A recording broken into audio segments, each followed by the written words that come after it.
Привет, друзья! Когда в Германии меняется власть, все зависит от того, сможет ли новый лидер вернуть доверие граждан и вдохнуть жизнь в старые проблемы. И сегодня вы узнаете, как Фридрих Мерц пытается сделать именно это честно, дерзко и с риском разочаровать. После правительственного заявления в Бундестаге новый федеральный канцлер Германии Фридрих Мерц отправляется в студию к Май-Брит Ильнер, а значит, я бы сказал, буквально в гости к миллионам немцев. В эфире популярного ток-шоу он еще раз объясняет, какие именно цели ставит перед собой и своей правительственной коалицией ХДС, ХСС и СДПГ. Сразу скажу, что для самого Фридриха Мерца это был в целом удачный вечер, хотя одно из его заявлений все-таки вызвало разочарование у части зрителей и экспертов. На самом деле прошло чуть больше недели с момента его официальной присяги, но новый канцлер все еще выигрывает за счет простого факта – он не его предшественник.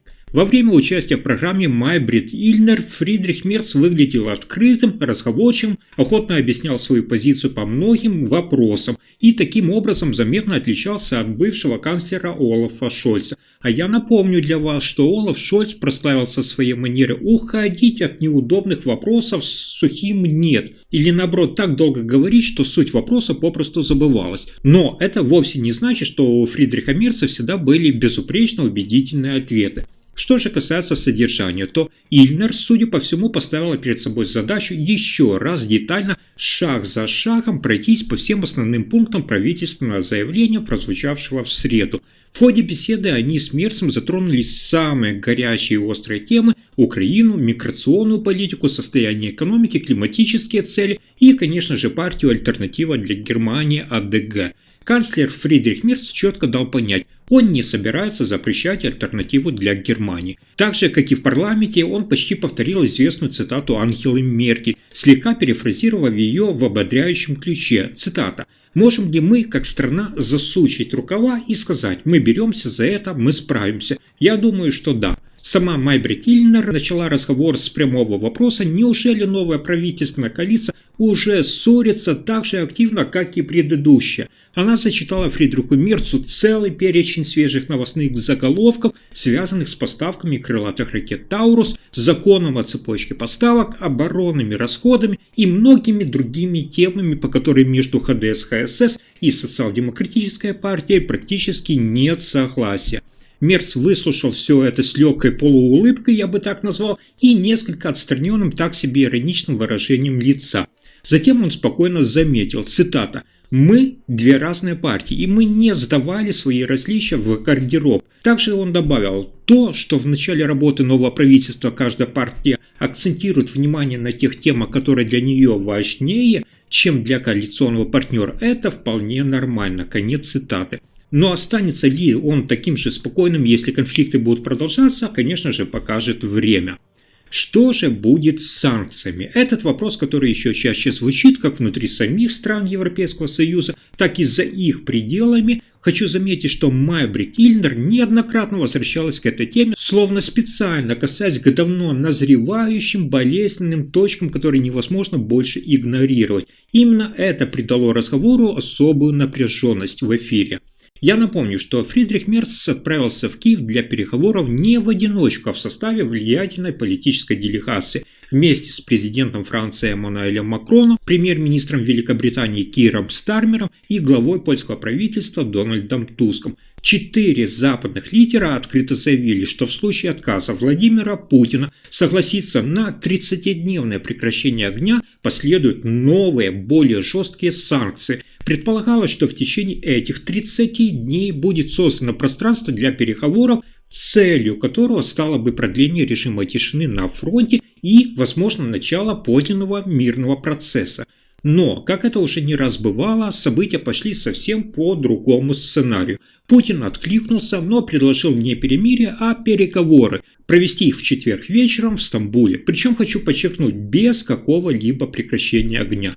Тем не менее, угроза санкций не исчезла, а наоборот была немедленно продлена. Но, несмотря на всю серьезность заявлений этой четверки лидеров европейских стран, хочу для справки сказать, что речь идет вовсе не о каком-то особом, как вы подумали, чрезвычайном санкционном пакете, выработанном исключительно Германией, Францией, Великобританией и Польшей. На деле это лишь 17-й обычный пакет санкций Европейского Союза, который, по сути, давно находился в процессе согласования и теперь просто доходит до своей логичной реализации. Макрон ранее говорил о каких-то масштабных санкциях, которые якобы скоординированы с Соединенными Штатами Америки, однако по факту никакого резкого скачка в санкционной политике не происходит. Интересно то, что все же Мерц в этом эпизоде нашел момент для акцента. Он заявил, цитата, «Теперь пусть кто-нибудь скажет, что в последние дни мы недостаточно старались дипломатическим путем остановить эту войну». А ведь именно этого многие сейчас и требуют, искать выход из конфликта не на поле боя, а за столом переговоров. В свою очередь, Фридрих Мерц в своем заявлении резко указал, кто, по его мнению, на самом деле препятствует миру. Цитата. «Тот, кто ставит себя вне закона своим присутствием, это Путин».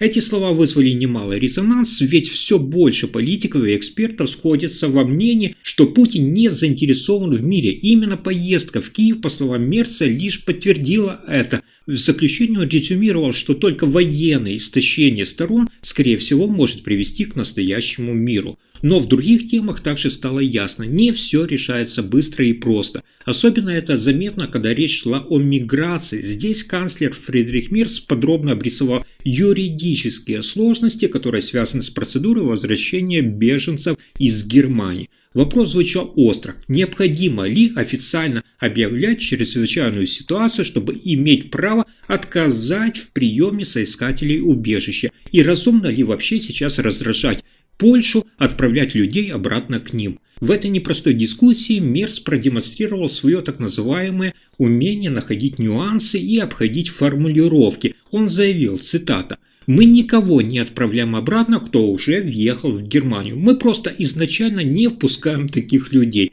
По его мнению, это принципиально другое. И возникает острый вопрос, а как к такому подходу отнесется Дональд Туск? Примет ли он эту тонкую риторику, будем с вами ждать ответную реакцию из Польши.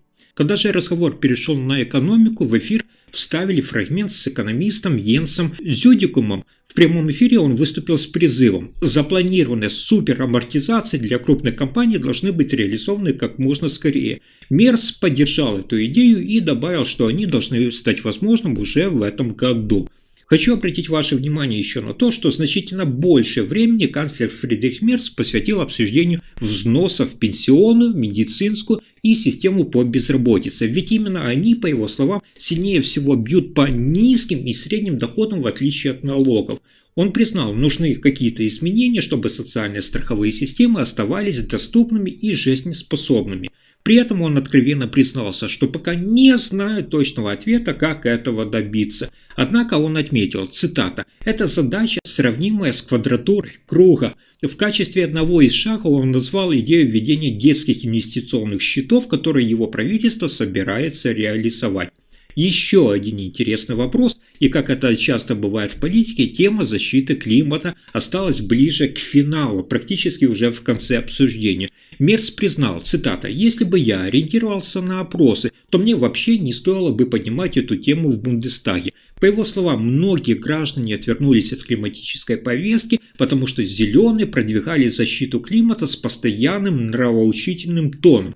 В противовес этому Мерц почти ничего абсолютно не предложил, он только упомянул мельком открытость к технологиям и рост цены на выбросы СО2. Но этого, прямо скажу, явно недостаточно, особенно с учетом того, что Германия пока далека от выполнения своей цели стать климатически нейтральной к 2045 году. Кстати, Фридриху Мерцу в этот вечер помогло и то, что в студии не было других участников, он мог спокойно сосредоточиться на ответах, не отвлекаться на так называемые перебранки.